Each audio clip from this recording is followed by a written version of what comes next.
नाज़रीन, हैदराबाद में मकानी चूंडू 2023 जूं तैयारियों माज़ीअ जी भेट पंहिंजो उरूज माणे न सघियूं आहिनि। ॿ दफ़ा मकानी चूंडू मुलतवी थियण बाद टियों दफ़ो चूंडू मुलतवी थियण जे अफ़वाहुनि सबबि चूंडुनि में हिसो वठंदड़ उम्मीदवार बल्दियाती चूंडू थियण लाइ पुरुमीद आहिनि, जॾहिं त अवाम ताज़ो सिंध में कणक जे अटे जे अघ में ॻाटे तोड़ इज़ाफ़े समेत खाधे पीते जी शयुनि जे अघनि में वाधि सबबि हुक्मराननि ते सख़्त कावड़ियल आहिनि। उन हवाले सां हैदराबाद जी चूंड सरगर्मियुनि बाबति ॾिसूं था एजाज़ लगारी जी report. Election commission of Pakistan पारां सिंध के बिन डिवीजन कराची और हैदराबाद में मकानी चूंडन वाले ऐलान बावजूद माज़ी की भेट में चूंड सरगर्मियों उरूज न माणे सघियूं आहिनि। हैदराबाद में मकानी चूंडन में कड़ा नतीजा साम्हूं ईंदा या कामयाब थियण की सूरत में उम्मीदवार शहर की उम्मीदन ते पूरा लहंदा या न। हैदराबाद के मकानी चूंडन में हिस्सो वठंदड़ पीपी उम्मीदवार काशिफ शोरो SS न्यूज़ सां ॻाल्हाईंदे चयो त हैदराबाद की वाज़ह तौर पोजीशन ज़ाहिर थी चुकी है। पाकिस्तान पीपल्स पार्टी के इंशाअल्लाह हक़ में तमाम बेहतरीन फैसला थिया आहिनि।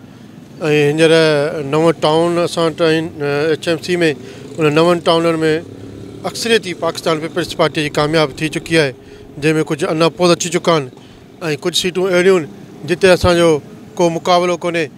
बाक़ी इलेक्शन थींदी इंशाअल्लाह अक्सरियत सां उहे सीटूं पाकिस्तान पीपल्स पार्टी खटे ईंदी।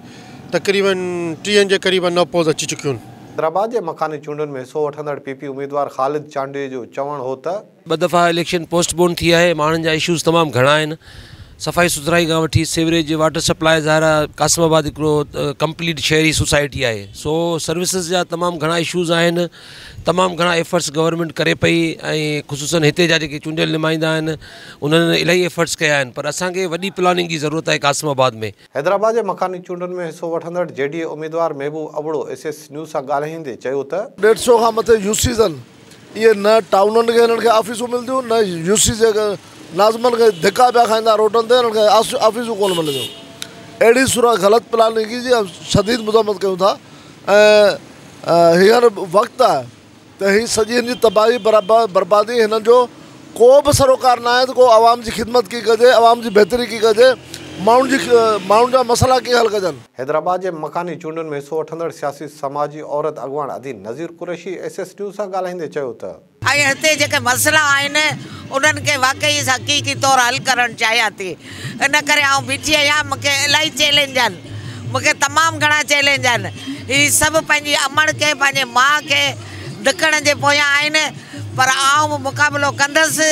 मकानी चूंडन के सिलसिले में शहरिन पंहिंजा वीचार वंडींदे चयो त अटो महांगो करे छॾनि 170 रुपया किलो कयो अथनि। असां विमल 8 भातियूं घर में 700 ॼाड़ी आहे।